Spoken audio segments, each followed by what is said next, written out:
Hello बच्चों, welcome to Urdu online solution. कैसे हो? तो ये हमारी पहली वीडियो है क्लास 11th उर्दू के लिए। बहुत ही बेहतरीन चैप्टर है और मैंने वीडियो तो बनाया था कि भाई जल्दी ही वीडियो अपलोड देने वाले हैं, बट देर हो गई। बहुत सारे बच्चे हैं जो अभी भी 11th में हैं और वो देखिए, वैसे तो एकदम खुल्लम खुला जो बात है, जो आप 11th में हो तो 11th में जो एग्ज़ाम आपका होगा स्कूल में तो इसी किताब से तो कुछ आती है क्वेश्चन, ठीक है। लेकिन 12th में जब आप जाओगे, जो बोर्ड एग्जाम आपका होता है वो 12th का ही क्वेश्चन ज़्यादा था। 11th का क्वेश्चन नहीं आता, 12th का ही क्वेश्चन आता है। लेकिन अगर आप 11th पढ़ते हो तो बहुत सारा राइटर के बारे में, 11th का राइटर और 12th का राइटर बहुत सारा टैली करेगा, तो राइटर के बारे में आपको नॉलेज पहले हो जाएगा, ठीक है। ये भी है। प्लस अगर आपने 10th में पढ़ा है तो 10th में भी आपको यहाँ पे मिल जाएगा राइटर का नाम, थोड़ा ये भी ईजी हो जाएगा, तो जान लेंगे तो बेहतर होगा। ओके, तो ये भी आपके लिए एक तरह से देखा जाए तो एक उर्दू को मजबूत करने का तरीका है, ठीक है। तो कोशिश हमारी रहेगी कि वन शॉट वीडियो लाएं। ये वन शॉट वीडियो है, एक ही वीडियो में पूरी क्लास खत्म होने वाली है। पूरा चैप्टर समझाया जाएगा, मुसन्निफ के बारे में बताया जाएगा और फिर जो है उस चैप्टर में क्या बातें बताई गई वो शॉर्ट में या फिर क्वेश्चन आंसर, ठीक है ना। तो पूरी वीडियो एक कंप्लीट वीडियो होने वाली है। ध्यान से पढ़ेंगे और ध्यान से समझेंगे और अच्छा लग जाएगा। वीडियो अच्छी लगेगी तो आपको लाइक कर देना, वीडियो को सब्सक्राइब कर लेना है, ठीक है ना। और जो भी मैं अभी पढ़ाऊंगा इसका सारा PDF आपको फ्री में मिल जाएगा, डोंट वरी। बस आप पढ़िए, फिर लास्ट में बताता हूँ कैसे लेना होगा। खुतबा जो आपका चैप्टर नंबर पहला है, जो पहला चैप्टर है उसका नाम है खुतबा। खुतबा मतलब क्या होता है? आप हिंदी में पढ़े होंगे भाषण, है ना, स्पीच, है ना, भाषण, स्पीच, खुतबा। जैसे आपने बहुत सा ऐसा चैप्टर देखा होगा जिसमें हिंदी में भाषण है, लोगों ने भाषण दिया और उसको एज एक टॉपिक के अनुसार से उसको अरेंज कर दिया, लिख दिया, तो वो हमारा एक चैप्टर बन गया। तो भाषण में है क्या, खुतबा में है क्या, वो पढ़ेंगे। ये जो खुतबा है सर सैयद अहमद खां का है। किसका है? सर सैयद अहमद खां के बारे में कौन नहीं जानता है, हर बच्चे जानते हैं। 10th में पढ़े हैं आप लोग, बहुत अच्छे से याद होगा, कुछ ना कुछ तो याद बात होगी, है ना। अभी आप 10th पढ़ के पास हुए पिछले 6-7 महीना 8 महीने पहले, तो सर सैयद के बारे में बहुत कुछ याद होगी, यहाँ पे भी आपको देखने को मिल जाएगा। ओके, तो शुरू करते हैं। तो ये हमारा चैप्टर है ना, 1 है, सर सैयद अहमद खां का खुतबा है। अब हम शॉर्ट में यहाँ पे समझते हैं, क्योंकि एग्जाम में हमसे ज़्यादातर जो सवाल पूछे जाएंगे वो मुसन्निफ से ज़्यादातर सवाल पूछे जाएंगे, ठीक है ना, मुसन्निफ से।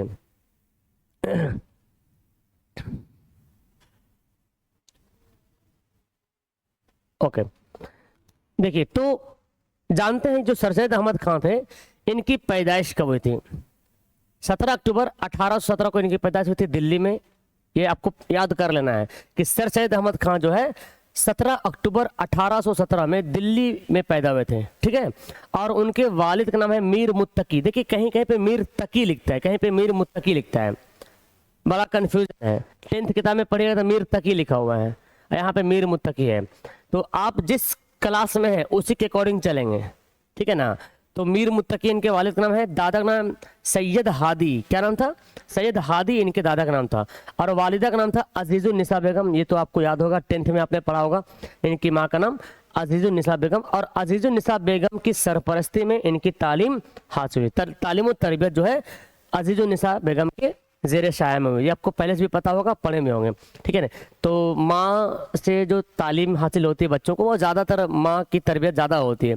वालिद साहब जो है, बाप जो है, वो कमाने में व्यस्त है, बिजी है, कोई बाहर अलग अलग देश में, शहर में जाके कमा रहे होते हैं।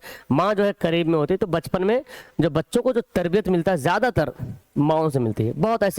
बहुत कम ऐसे लोग ऐसे होते हैं जो बचपन में बाप का साया मिल पाता, मतलब बाप का उनका जो है उनके साया में क्या बोलते हैं, तरबियत हासिल हो पाती है। ज़्यादातर माँ के साया में हो पाती है, ठीक है।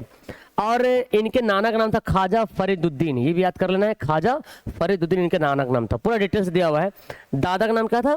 दादा का नाम था सैयद हादी और नाना का नाम था ख्वाजा फरीदुद्दीन।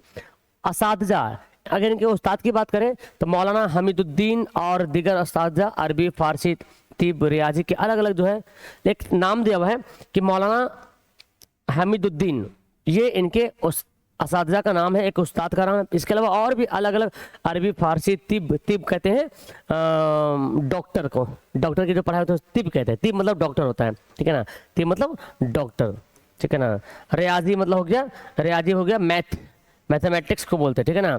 फारसी समझते हैं, अरबी समझते हैं, तो अलग अलग इसके उस्ताद रह चुके हैं। शादी की बात करें भाई तो पारसा बेगम से इनकी शादी हुई थी। किससे हुई थी? पारसा बेगम से। 1836 में इनकी शादी हो गई थी पारसा बेगम से, ठीक है। उसके बाद देखें मुलाजमत की बात करें, है ना, जब इन्होंने अपनी तालीम हासिल कर ली, मुलाजमत की जब बात आई तो देखिए 1838 में ईस्ट इंडिया कंपनी में आरजी सरिस्तादार, आरजी सरिस्तादार एक पोस्ट का नाम है, एक ओहदा का नाम है, ठीक है ना, उस पर इन्होंने ईस्ट इंडिया कंपनी में, तो ये आपको याद करना होगा कि ईस्ट इंडिया कंपनी में इन्होंने कब मुलाजमत किया था? 1838 में। 1841 में मुनसफी का इम्तहान पास किया। मुनसफी कहते हैं जज का इम्तहान, है ना, पास किया, और मैनपुरी में बतौर मनसफ मुकर्रर हुए थे। और 1855 में सदर अमीन की हैसियत से बिजनौर में की तैनाती हुई थी। तैनाती मतलब उसका ज्वाइनिंग बोलते हैं, तैनात मतलब ज्वाइनिंग होना, ठीक है ना। तो 1855 में सदर अमीन, अमीन समझते हैं जो जमीन वगैरह नाचता है, तो अमीन का सदर बने थे 1855 में। कहाँ बने थे? बिजनौर में। 1864 में अलीगढ़ में इनका फिर मतलब तबादला हो गया, ट्रांसफर हो गया जॉब की, ठीक है। उसके बाद बात करें खुतबात, तो 1842 में बहादुर शाह जफर की तरफ से जवादुद्दौला का जो है जंग का खिताब मिला। खुताबात है मतलब वही बोले, इनको तो सर का भी खिताब मिला था, है ना। 1878 में, पता नहीं किताब में कुछ और डेट दिया हुआ है, आपने 10th में पढ़ा होगा 1878 में इनको सर का खिताब मिला था, लेकिन यहाँ पे 1875 दिया हुआ है।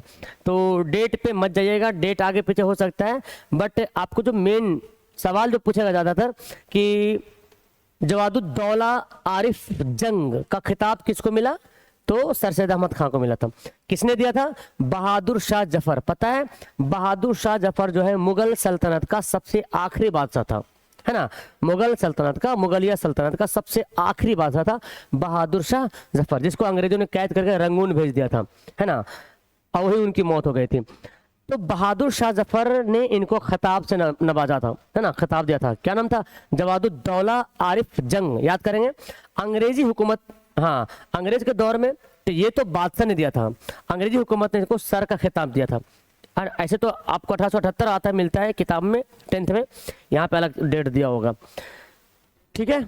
आगे बात करते हैं कि 1864 में गाजीपुर में एक साइंटिफिक सोसाइटी भी काम की, है ना, इसके कायम की बुनियाद रखी। तो डेट आगे पीछे हो सकता है, मैं देखा हूँ, मैंने देखा 10th में देखा है, 12th में देखा है, फिर मैं MA वाला किताब में देख रहा था, उसमें डेट का बड़ा मसला है, यहाँ तक कि पैदाइश मौत का डेट में भी डिफरेंट बहुत सारा मिलता है। तो ये कुछ जो खास शख्सियत है, जैसे मिर्जा गालिब हो गया, नजीर अहमद हो गया, सर सैयद हो गए, सब कुछ बड़े बड़े शख्सियत का नाम आता है, अल्लामा इकबाल का नाम आ गया, तो इन बड़े बड़े शख्सियत का डेट ऑफ बर्थ मैच कर जाता है। लेकिन इसके अलावा जो और भी है, जैसे जो हमने 10th में पढ़ा है, जो किताबों में है लेकिन टॉप लेवल पे नहीं है बट है, तो उनके डेट ऑफ बर्थ में थोड़ा सा आगे पीछे देखने को मिलता है। तो डेट ऑफ बर्थ पे अभी नहीं जाएंगे, डेट पे उतना नहीं ध्यान देंगे, डेट पढ़ेंगे। आप अगर 11th पढ़े तो 11 के अनुसार से देखेंगे, 12th पढ़े तो 12 के अनुसार से देखेंगे, ठीक है ना। तो याद करेंगे साइंटिफिक सोसाइटी गाजीपुर में, साइंटिफिक सोसाइटी की बुनियाद किसने की थी? तो बोलेंगे सर सैयद अहमद खान है ना, गाजीपुर में। 1869 में सफर लंदन किया, ये सही है कि लंदन का सफर किया, लंदन गए थे ये, ठीक है ना। और 1870 में तहजीबुल इखलाक, ये करेंगे, तहजीबुल इखलाक एक रिसाला जो है जारी किया था। अब यहाँ सवाल आएगा कि तहजीबुल इखलाक रिसाला किसने जारी किया था? तो सर सैयद अहमद खान ने किया था। तो ये भी सवाल आ सकता है कि तहजीबुल इखलाक क्या है? एक रिसाला है। अब सवाल पूछ सकते हैं कि कब किया? 1870 में, आप 11th में हो तो। नेक्स्ट है, अब बात करते हैं मदरसतुल उलूम। तो देखिए यहाँ पे मोहम्मडन एंग्लो ओरिएंटल स्कूल, सबसे पहले इन्होंने जो साइंटिफिक सोसाइटी की स्थापना की, वो उसकी बुनियाद रखी। फिर मोहम्मडन एंग्लो ओरिएंटल कॉलेज की बुनियाद डाली 1875 में। आपको 10th में शायद 1878 मिलेगा ये वाला डेट, तो डेट पे ध्यान मत दीजिएगा, आप इतना जानिएगा।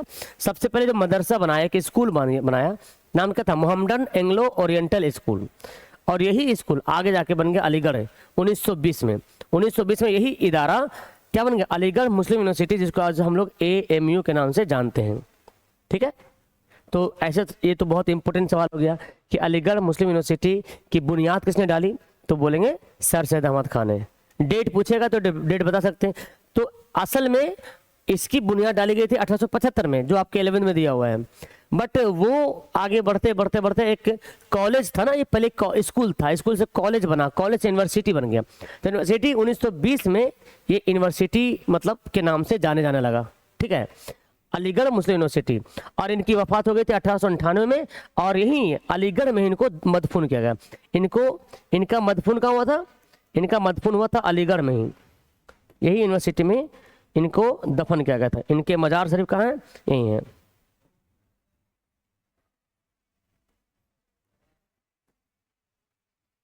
अलीगढ़ में इनका मजार शरीफ है, ठीक है ना। अब यहाँ सवाल आया कि अलीगढ़ में इनका मजार शरीफ है। चलिए आगे बढ़ते हैं। अब इनकी कुछ किताबों का नाम बहुत जान लेते हैं, बहुत इंपॉर्टेंट। तो पैदाइश और इंतकाल का डेट बहुत इंपॉर्टेंट है कि 1817 में दिल्ली में पैदा हुए थे, और 1998 ना, कितना था जी, 1898, सॉरी 1898 में ये अलीगढ़ में इनका इंतकाल हो गया था। अलीगढ़ में इनको दफन किया गया था। इनके वालिद का नाम मीर मुत्तकी, वालिदा का नाम अजीजुन्निसा बेगम। दादा नाना का नाम याद कर सकते हैं, चूंकि दिया हुआ तो याद करेंगे, वैसे तो भाई अपना दादा नाना का तो नाम भूल जाते लोग, तो कितना याद करेंगे, ठीक है। लेकिन मेन है माँ और बाप का नाम याद करना।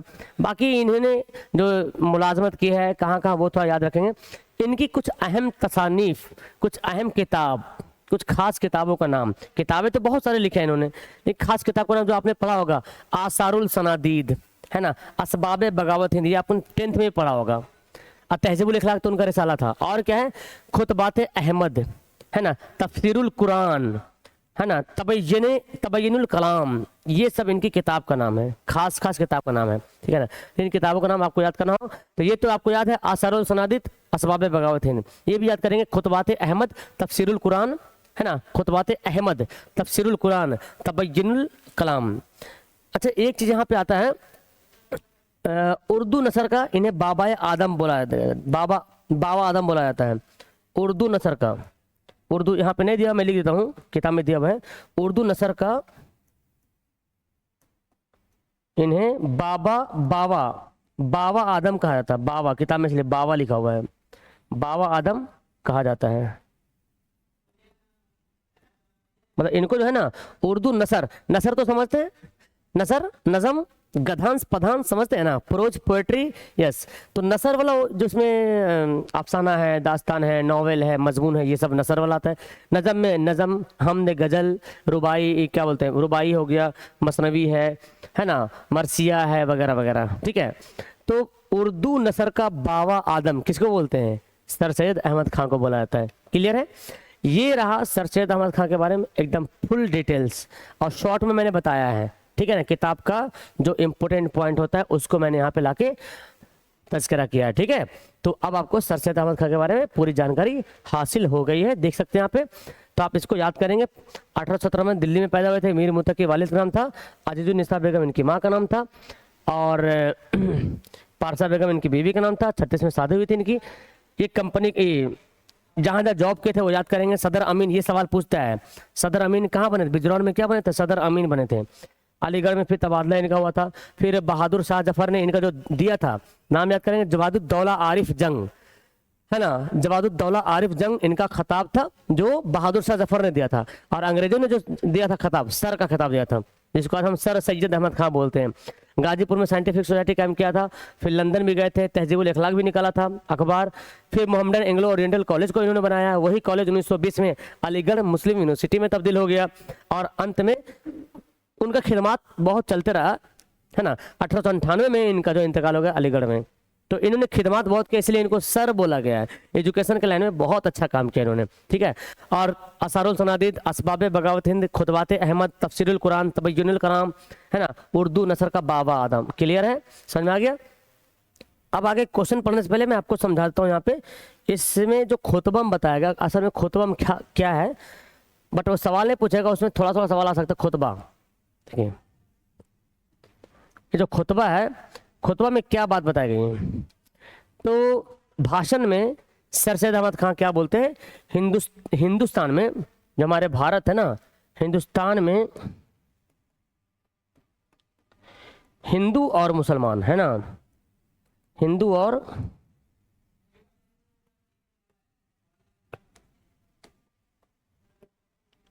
मुसलमान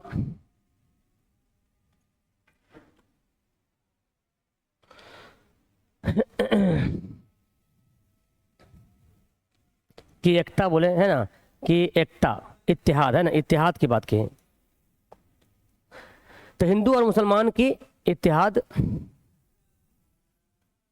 की बात हुई इसमें। तो असल में इस खुतबा में पढ़ेंगे, मैंने पढ़ा है 1.5 पन्ना 2 पन्ना का खुतबा है कि सर सैयद अहमद खां बोलते हैं भाई कि हमारे मुल्क हिंदुस्तान में हिंदू मुस्लिम दोनों भाई भाई हैं, एक साथ रह रहे हैं।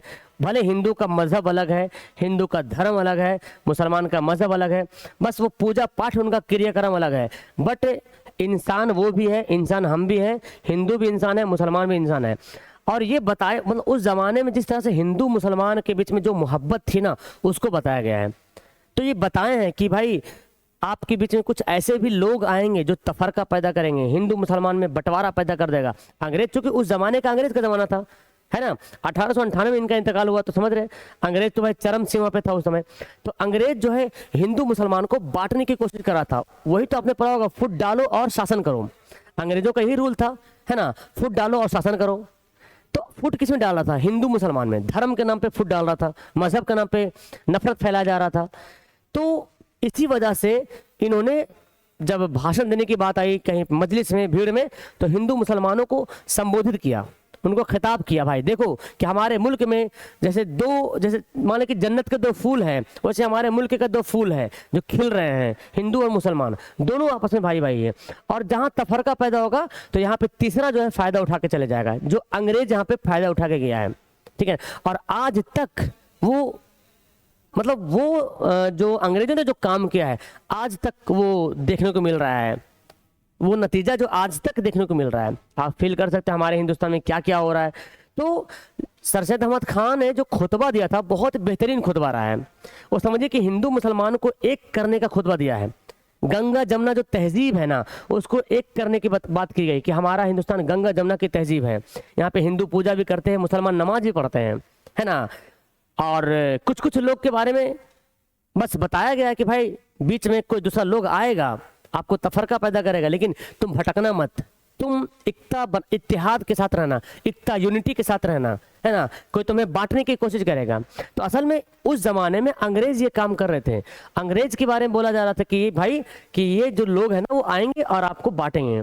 अगर अंग्रेज लोग फुट डालो और शासन करो का नीति अगर नहीं लाता तो हमारा हिंदुस्तान कब का आज़ाद हो गया होता है ना। तो फुट डालो शासन करने की वजह से 2 भाग में हिंदुस्तान बढ़ गया, मुस्लिम अलग समाज, हिंदू अलग समाज, नफरत पैदा हो गया। फिर इस तरह से अंग्रेज उसका फ़ायदा उठाते चला गया। और लास्ट में फिर जब 1942 का समय आया तो फिर धीरे धीरे समझ में आया लोगों को।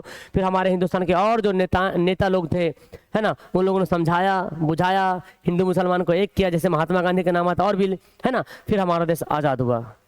तो ऐसे ये खुतबा में अगर सवाल पूछा जाएगा कि सर सैयद अहमद खान के खुतबा में क्या बताया गया, तो बोलेंगे हिंदुस्तान में हिंदू और मुसलमानों के इत्तेहाद की बात की गई है, हमें प्यार से रहने की बात की गई, हमें एक साथ जोड़ने की बात की गई है, ठीक है ना। तो बहुत ही अच्छी खुतबा है। आपका मौका मिलेगा आपको तो कभी पढ़िए किताब खोल के, क्योंकि यहाँ पे पूरा पॉसिबल नहीं है कि पूरा एक एक लाइन बाय लाइन पढ़ा जाए। तो आपको मोटा मोटी मैंने बता दिया खुतबा में क्या बातें की गई है ना। ओके, तो उम्मीद है समझ में आ गया होगा। चलिए कुछ क्वेश्चंस देख लेते हैं। इसमें तो डेट वाला क्वेश्चन ज़्यादा दिया हुआ है। सर सैयद अहमद खान की पैदाइश कब हुई थी, तो बोलेंगे 1817 में इनकी पैदाइश हुई थी। और उनके वालिद का नाम क्या था, उनके मीर मुत्तकी इनके वालिद का नाम था, ठीक है। नेक्स्ट है कि उनके वालिदा का नाम क्या था, तो अजीजुन्निसा बेगम इनकी वालिदा का नाम था। इनकी शादी कब हुई थी, इनकी शादी हुई थी 1836 में इनकी शादी हुई थी। सर सैयद ने ईस्ट इंडिया कंपनी में मुलाजमत शुरू किया था शायद 38 में ना, 1938 में मेरे ख्याल से मुलाजमत जो शुरू किया था उन्होंने 1938 में ना, 1938 में ईस्ट इंडिया कंपनी से मुलाजमत शुरू किया था। मुनसफ़ी का इम्तहान कब पास किया था, मुनसफ़ी का इम्तहान कब पास किया था, उसके बाद मुलाजमत करने के बाद, जहन में तो है नहीं, मैं थोड़ा सा देख लेता हूँ। मुनसफ़ी का इम्तहान पास किया था 1941 में, जो किताब में दिया हुआ है ना, 41 में उन्होंने मुनसफ़ी का एग्ज़ाम पास किया था। बहादुर शाह जफ़र ने 1842 1800 होगा, सॉरी 1900 बोल दिया, 1841। बहादुर शाह जफर ने 1842 में सर सैयद को किस खिताब से नवाजा, तो बोलेंगे जवादुद्दौला, जीम है ये सीन उधर चला गया, दोनों नुक्ता मिल गया जाकर के, सॉरी बच्चों, शमसुल उलमा का जो सीन है ना, ये दोनों नुक्ता पे जाकर मिल गया। जवादुद्दौला आरिफ जंग, जवादुद्दौला आरिफ जंग की खिताब से नवाजा गया। 1857 के गदर के वक्त सर सैयद कहाँ तैनात थे? बिजनौर में थे। 1857 में जब गदर का वाक़या पेश आया था तो बिजनौर में थे। साइंटिफिक सोसाइटी की बुनियाद कब रखी गई थी? 64 था मेरे ख्याल से, जो दिया हुआ हमारे इसमें वही हम पढ़ेंगे, है ना, 64 में, 1864 में साइंटिफिक सोसाइटी की बुनियाद रखी गई थी। सर सैयद इंग्लिस्तान कब गए थे, मतलब लंदन कब गए थे? 1869 में लंदन गए थे। तहजीबुल इखलाक का इजरा कब हुआ, मतलब वही उनको कब छापा गया? तो तहजीबुल इखलाक ना 70 है, तहजीबुल इखलाक 70 ना, 70, 1870 में इनको जो है इजरा किया, पब्लिश किया गया। Madrasatul Uloom Mohammedan Anglo Oriental College की बुनियाद कब रखी गई थी? जो किताब में दिया हुआ है 75, तो किताब वाली ही बात को टिक करेंगे, जो कि आप 11th में दोगे तो 11th में जो किताब में मेंशन है वही समझिएगा, ठीक है। एग्जाम में आएगा तो वही लिखना भी फिलहाल, ओके। तो डेट में थोड़ा सा फर्क है, आगे पीछे है। MAO मतलब क्या हुआ? Mohammedan Anglo Oriental College Aligarh Muslim University में कब तब्दील हुआ? 1920 में। सर सैयद अहमद खां का इंतकाल कब हुआ था? तो बोलेंगे 1898 में इनका इंतकाल हो गया था। और नेक्स्ट क्वेश्चन यहाँ पे कि दर्ज में से कौन सी किताब सर सैयद अहमद खां की तसनीफ है? तो आसारुल सनादीद, असबाब बगावत हिंद, है ना, तफसीरुल कुरान। किताब का नाम एकदम जरूर से याद कीजिएगा, सबसे इंपॉर्टेंट बनता है किताब का नाम, ठीक है ना, बहुत इंपॉर्टेंट बनता है। ये तो आपको पता होगा, आसारुल सनादीद, असबाब बगावत हिंद, तफसीरुल कुरान, खुतबात अहमद। खुतबात अहमद, इसमें खुतबा दिया हुआ है सर सैयद अहमद खां का, जो खुतबा, जहाँ जहाँ सर सैयद अहमद खां ने खुतबा दिया है, भाषण दिया, उनको एक किताब में पिरो दिया है, किताब के जैसा शक्ल बना दिया गया है। तो खुतबात अहमद मतलब सर सैयद अहमद खां की खुतबा की किताब है, खुतबात अहमद, तफसीरुल कुरान, तबय्युनुल कलाम। तो ये सारी यहाँ पे इनकी किताब का नाम है, याद कर लीजिएगा अच्छे तरीके से, काम ही आएगा भाई। तो टोटल यहाँ पे 15 क्वेश्चन हमने आपको करा दिया, बाकी और भी क्वेश्चन बनेंगे, फिलहाल इतना काफ़ी है आपके लिए। तो बताएंगे आपको ये वीडियो कैसी लगी, समझ में आ गया? चैप्टर 1 समाप्त हो गया, वन शॉट। अब अगर इसका पार्ट 2 चाहिए तो नीचे कमेंट कर दीजिएगा। अब आप बोल रहे सर इसका हमको PDF कहाँ पे मिलेगा? सिंपल सी बात है, अगर आप हमसे जुड़े हैं, अगर आप AA ऑनलाइन सॉल्यूशन से जुड़े होंगे तो आपने ऐप को डाउनलोड किया होगा, नहीं तो मैं बता दूं आपको AA ऑनलाइन सॉल्यूशन ऐप को डाउनलोड करना है। सिंपल सी बात है, आपको पैसा नहीं लगेगा, है ना। AA ऑनलाइन सॉल्यूशन ऐप को डाउनलोड कर लेना है, ठीक है, फ्री में आपको डाउनलोड हो जाएगा। जैसे डाउनलोड करोगे ना, जैसे ओपन करोगे तो एक जगह पे फ्री नोट्स का ऑप्शन बॉक्स बना रहेगा, फ्री नोट्स का ऑप्शन मिलेगा। फ्री नोट्स ओपन करोगे तो वहाँ पे लिखा रहेगा 11th उर्दू, 11th उर्दू लिखा रहेगा, वहीं पर जो है serial wise part 1 part 2 chapter 1 chapter 2 पूरा लिखा रहेगा। तो PDF तो पढ़ना जरूरी है, लेकिन वीडियो से समझना अभी बहुत ज़्यादा जरूरी है। वीडियो से बच्चा जब वीडियो देखता है ना तो बहुत जल्दी दिमाग में जाता है। देखिए असल बात क्या है, हमारे पास पूरी किताब है। अच्छा, आप जो पढ़ रहे हो आपके पास भी किताब है, आप भी खुद से पढ़ सकते हो ना, लेकिन वीडियो क्यों देख के पढ़ रहा हूँ? क्योंकि ना ज्ञान हासिल करने के लिए गुरु की जरूरत पड़ती है। गुरु बोलते गुरु बिना ज्ञान कहाँ, ज्ञान अधूरा गुरु बिना। तो जब पढ़ाते हैं ना तो वहाँ पे बहुत सारी बातों को वहाँ पे जिक्र करते हैं, बहुत सारी बातों को बताते हैं, है ना, आगे पीछे, ताकि दिमाग में बैठ जाए। और बोलते रहते हैं, सुनते रहते हैं, देखते रहते हैं, तो जल्दी कैच होता है। और आप वही बात खुद से पढ़िएगा ना तो बड़ी टाइम लगेगा। तो थैंक यू सो मच। आप में से कितने सारे बच्चे 11th वाले बच्चे नीचे कमेंट करो। असल में जो 11th वाले बच्चे नीचे कमेंट करो, इसका चैप्टर 2 चाहिए तो फिर इसका चैप्टर 2 आपके लिए हाजिर मैं करूंगा इंशाल्लाह, ठीक है। लेकिन कमेंट करेंगे आप, वीडियो को लाइक करेंगे, शेयर करेंगे, तभी पॉसिबल हो पाएगा, ठीक है ना। तो इस वीडियो पे 1 के पार होगा तब आपकी दूसरी वीडियो पार होगा, व्यू कम से कम व्यू 1 के पार होगा, व्यू, है ना, तभी हम दूसरी वीडियो ला पाएंगे। और लाइक्स वगैरह कम से कम अच्छा पार होना चाहिए। तो आप शेयर करो, कोई दिक्कत मतलब फिर आपको वीडियो मिल जाएगा, ठीक है। तो मिलता हूँ नेक्स्ट वीडियो में। बाकी कोई दिक्कत हो तो आपको यहाँ पे कॉल कर लेना। अगर मान लें ऐप डाउनलोड नहीं हो पा रहा तो आपको ये नंबर पे कॉल कर लेना है, आपको मिल जाएगा, ये पूरा PDF मिल जाएगा, ठीक है। अल्लाह हाफिज़।